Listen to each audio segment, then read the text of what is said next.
समादाय वामे घट्टा चालयते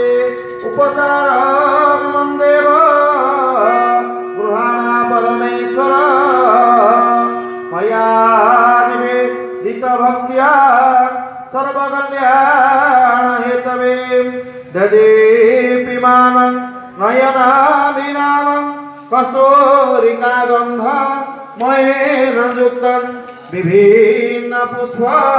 रनुधारमानं देवार्चनं कुरुमामकिरीनं देवार्चनं कुरुमामकिरीनं ओम वीक्षणं प्रक्षणं शैवं चारणं चापकुण्डलं धर्माय नमः ज्ञानाय नमः वैराग्याय नमः ऐश्वर्याय नमः ब्रह्मणे नमः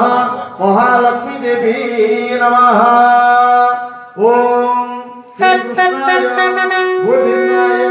गोपीजनवल्लभाय मदन मोहनाय नमः एष नैवेद्यं समर्पयामि नैवेद्यं ते आचमनीयं स्वधा अमृत वस्त्रनमसि स्वाहा ओम प्राणाय स्वाहा अपानाय स्वाहा